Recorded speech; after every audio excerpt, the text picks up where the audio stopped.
I went immediately back almost to junior high and high school, and I had pictures of coaches' faces and teammates' faces that I have been with and worked with, and just how much those guys have impacted my career and my life, really. And that's where it started. And then I started thinking of my family and friends, and it wasn't ever about any play that I had made or anything that I had done on the field until well later in the thought process. So just pretty cool to be able to share this with a lot of good people. David Carr's rise to stardom began with small steps. He would run on his heels to toe. I'd tell him to run fast and he'd go heel toe. He could go heel toe as fast as anybody, because he'd look down at his feet when he was little, when he was running, because he wanted to see how fast he was going, because he had a Superman cape on, and he was running and he wanted to see how fast he was going. So I remember junior high, he runs out on the field and he's running heel toe. I'm like, Lord, this kid's got to learn how to run. His progression at Stockdale High School, slow and steady. He never took a starting snap at Stockdale High School until his junior year. In part because the David Carr you know today was still a work in progress then.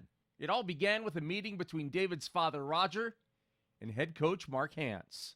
So he showed up, and here comes Roger, and he's got that golden tan, and he's a big athletic guy. I'm 6'5". He sees me, and I said, hey, my son plays quarterback. We're moving back to Bakersfield. What kind of offense do you run? Just trying to feel him out. He started telling about his son playing at Clovis and was playing flag football, and just was a great quarterback. So in his mind, he thinks he's got this ginormous kid showing up, right? And I says, well, I'd like to meet him. And he goes, we're standing right here. And the kid was 5'4", maybe $110. He was like, okay, what? The ball was as wide as his chest. Then David hit a growth spurt, and everything changed, beginning with a summer passing league. The growth spurt helped. Then I could see over the line. I felt like, oh, wow, there's actually receivers out here. Dave just lit the tournament up. Just lit the tournament up. And even though it's passing league, Mark is a very intelligent guy when it comes not only to a lot of things in life, but football also. And he was watching play after play, and I remember him just looking over at me after about 3 games and going, he is good, and he's gonna be a player. And for him to say that, Coach Hance is not a guy that ever, either minces words like that or ever also wants to give flowery praise, because he's such a team man. For him to say that, I was smiling inside going, not only did I believe it, but to see him to believe it, to know that he was going to give that belief to Dave also. That was another one of those things, moments that I just remember going, all right, we're going to be able to go into this season, we're going to be able to build, and we're going to be able to watch him get better. We got in the finals, and Dave really was the guy that got us in the finals, and so it was the other quarterback's turn to come in, and I said, no, we're putting Dave in there. And we never looked back.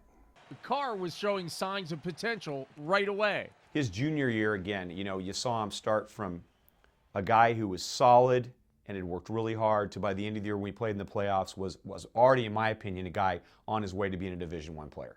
Those Mustang teams, however, were good, but not great. Our receiving core, which our 2 receivers, I need to say this, I love them both, were 5'8", and they ran 5 flat 40. If I put them on with a jetpack on their back, going down a mountain with a hurricane behind them, was a 5 flat 40. And they were awesome kids who caught the ball and ran great routes.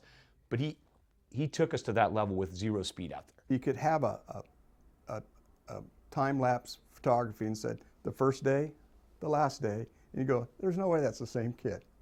And who doesn't have a lasting memory from high school? I had just thrown a touchdown pass. And his excitement just headbutts me. I was so amped. I'm headbutting everybody. I come by him. I didn't have my helmet on. Headbutt straight to his face, cut him open. And so if you want to zoom in close enough, I still have a scar underneath my eye from David Carr headbutting me. David's development did not go unnoticed, receiving letters from the likes of UCLA, Washington, and Notre Dame, and a visit from new Fresno State Bulldogs head coach Pat Hill. I took the job in December of 1996. I'd been with the Baltimore Ravens, and my first stop was Bakersfield, California, the home of David Carr. And little did I know at that time, David Carr was going to be the face of the program. And just like Stockdale, David's time to shine began with his junior year. 1 year later, he put Fresno State on the map with one big win after another. And they were playing big games against big teams, which is just all you can ever ask to do. It was very exciting to watch. Beat Wisconsin. Gains the lone setback. Carter's one. Carr pump. Going in. No, got it. Throw. What a throw! Able to hook up with Marquez Davis. Touchdown! Colorado. With 3 wides, and fires the slant in for Marquez Davis, touchdown.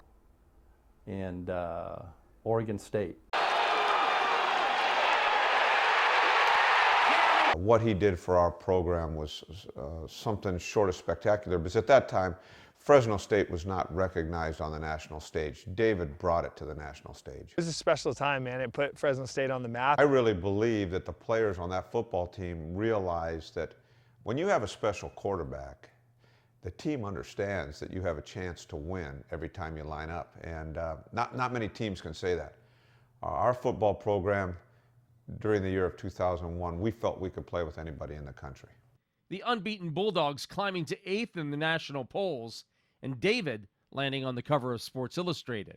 Fresno was not ready for that moment. You know, we blew up so fast.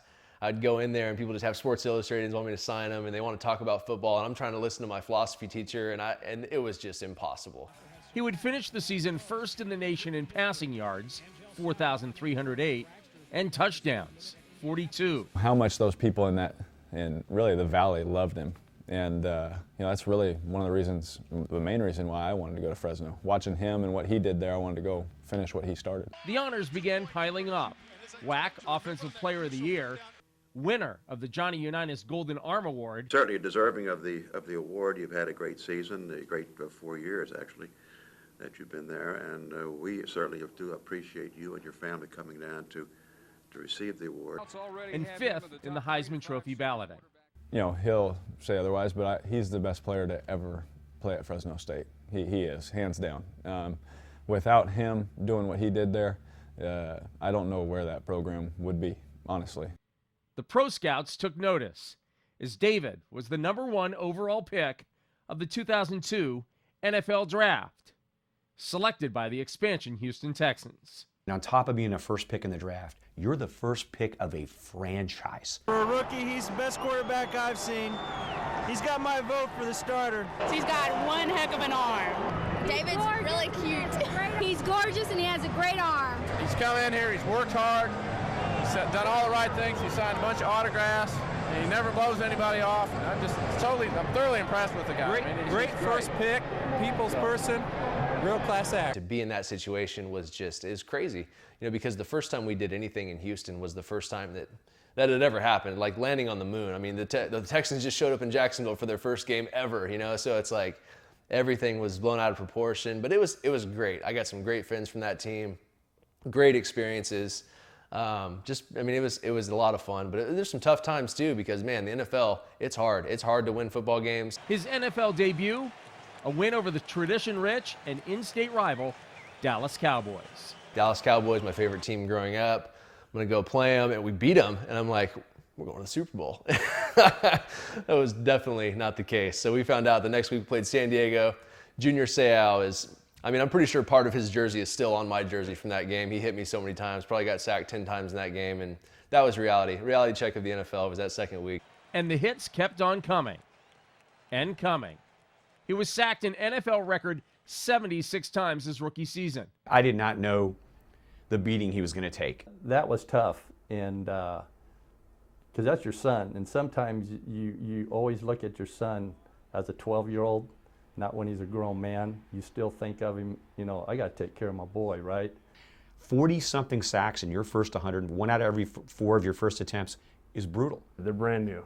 They're new players. Rookies on an expansion team. First year, first franchise. That's a lot of pressure for anybody. Every time you stepped outside, you were punched in the face. You're going to step outside differently every time you open that door. Being the face of the franchise, nobody really understood what the supporting cast was like either. We started out 0-10 this year, and it was hard. It was really hard on me personally. And then I thought back, David did this for 5 or 6 years. You know, at one point getting hit every game. And I just sat back and realized what kind of character that he had. There's no doubt in my mind that if Dave Carr would have been in the right place at the right time and got some kind of protection, the guy would have been, the sky was the limit. If you look back and look at the people he touched and the people that we're still friends with, you know, a lot came out of going to Houston. Was it exactly the way you wanted it? No. but God never gives you anything that you can't handle. It's just a shame that, he went to a team that was in a building stage, and I often think what might have happened to David Carr's career if he would have got with a football team that was well established. I don't know how good he would have been, but I'm confident of this. He never got to be as good as he could have been. If you look at the years David had, even getting sacked 50, 60, 70 times every year, he was still putting up numbers. In 2004, despite being sacked another 68 times, he threw for more than 3,500 yards with a passer rating of 83.5%. For us to win as many games as we did, and people give us a hard time for our record sometimes, I'm surprised we won that many games with some of the guys we put out there. After a 5-year run in Houston, David landed in Carolina. I could see the wear and tear when he was released from Houston and then he went into Carolina. He was, I never really told him about it or anything, but he lost weight. Leaving Houston, I wasn't ready to go back in and play in Charlotte. I don't think mentally, because I was just, from the Houston experience, I was still worn down. Mentally, I was like, man, there were questions where did I want to do this? Like, I even talked to my wife, remember, do I want to continue playing this? Because it was so hard in Houston. It was so difficult. Former Carolina teammate, Ryan Khalil. He's such a team guy. He's such a selfless player. He does whatever it takes. When he gets drafted to Houston and for whatever reason they decide not to draft offensive linemen, you don't see a guy who's in the media complaining about getting sacked and things like that. Followed by 2 years with the New York Giants, a 1-year run in San Francisco, before returning to the Giants for 2 more years, including a Super Bowl championship when the Giants stunned the previously undefeated New England Patriots. Once he got to New York and he met Eli and he saw how guys, this is how they do it. This is how a coaching staff works. This is how you win a Super Bowl. He worked his tail off for 11, 12 years to get to that point. Some guys never get to win a Super Bowl ring. Some of the best ever don't. So it's definitely a true blessing that he was able to do that. It was pretty neat from a little expansion team, from getting cut here, to make it to the New York Giants and beating the Patriots in the Super Bowl. It's pretty neat. New York Giants quarterback coach Mike Sullivan. His role as a backup to Eli, he had to prepare as though he was ready to play and be ready to perform, and yet there was things that we did in terms of meeting times, and he always had great suggestions and ideas, and I always felt confident, and I would tell him before every game, whether it's one play or he plays 65 plays, I had the utmost confidence in him, knowing that he'd be able to go out there and do a great job. David was a tremendous player, a great athlete, always a guy who can extend the play, could scramble around, make that awesome run, make that great throw on the run, creating, and a very smart player also. We're down on the field and the music's playing, the confetti's blowing, and Dave's kids are on the ground doing confetti angels. And David and I, we spent a lot of time together as quarterbacks. Training camp, a lot of times just 2 quarterbacks there. Training camp, always together. During the season, in meetings at 7 a.m., getting out of there at 4 p.m., spending extra time. So I think we started thinking alike in a lot of ways. It really became evident to me when one Halloween, we had a team Halloween party, and David and I both dressed as the same person, Jack Sparrow. And so, just very awkward when we both walked in the same costumes, and our wives wearing the exact same costumes also. On a lighter note, if you know David, you know. Okay, I can tell you that I may or may not have bought him a shirt that says, I put ketchup on my ketchup. Now, he's off the ketchup wagon, or is he on the wagon? Whatever it is. He went to Heinz AA because he had a problem. Yeah. He's off of it now. He eats more ketchup than anybody on this planet Earth. I am telling you, this guy goes through a bottle of ketchup a day. He used to put ketchup on I'm pretty sure he put ketchup on his toothbrush. As for his future, David says he will not sign retirement papers. Evidence of that, a recent challenge he had with his brother Derek. We went to race in the backyard because I was talking trash.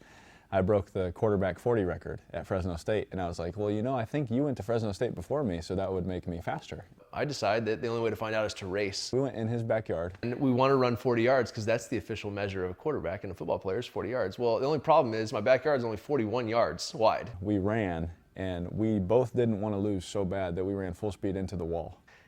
And I blacked out at the end because I ran full speed. I'm pretty sure he ran full speed straight into this wall. We're sitting there rolling around and just like, I think that's a moment that I'll remember forever. Good of a quarterback as David is, I think we all know that the best athlete in the Carr family isn't Derek Carr, isn't David Carr, but Darren. And, you know, Roger really screwed Darren. Darren should have been the guy in the league on the cereal boxes, winning Super Bowls. Because I've seen it, and David knows it. I've seen during family time, they try to compete with everything, and Darren doesn't really care, and David always has to make a competition of everything because he wants to show Darren that he's the best athlete. But in truth, we all know that the better athlete is Darren. But Dave and I had a great time those 4 years in New York, and he was a great friend, and still is. And I really want to say congratulations to him for going into the 2015 Kern County Hall of Fame. Probably the greatest quarterback to come out of Kern County, maybe Reno Hightower. You know, probably I put him in that category. My arm, I can't throw the ball well anymore. You're great. I was never great. I was pretty good. I was great for around here. Every year I got better. People remember me in my prime. The kids always ask me about the 6 touchdown passes I threw against Porterville. Football may have brought David Carr some fame and fortune, but it is his faith which defines him. When you have a faith in Christ like he does, and you know that your self-worth is rooted in that, you can go out, and he's telling the kids, and compete what he calls freely, right? You can compete without fear. Love watching them play football, throwing touchdowns, and you know, winning big games. But in the end, you know, it's what did you do for Christ while you were here? He's a very religious young man, and that's a rock in this family. What starts off first with David is his character. You know, character, ethics, what he lives by. He pretty much wants to live like Jesus Christ, and he does definitely fit that bill. Nothing has changed with this guy. I mean, nothing. To date the way he is, to the way he was when we were kids, throwing the football around and going out to high school parties, whatever it may be, he kept us all in line. He was the quarterback in the truck with us 4 guys. He was the quarterback when we were going out places, and he really did. He pushed us in the right direction, whether it was based on faith or just good morals or what it would be. Everybody wanted to be more like Dave. The biggest thing about David is that he's a man of action. You know, a lot of people in sports especially, you know, they talk about God, they talk about Christ, and David's the kind of guy who doesn't go around preaching the gospel. He lives it. And his character and his integrity, you know, really, you know, those are 2 things that you want people to talk about the most. You know, the touchdowns, the wins, the losses, the draft pick, Hall of Fame, all those things are great, and they're always going to be things that will be in a book somewhere. But your legacy that you leave behind by your character and your integrity, that's what people are going to remember you for. A few people in your life that they really deserve success, and that's without a doubt Dave. They take your jersey away at one point, and so, you know, what kind of man are you going to be after that? Ladies and gentlemen, David Carr.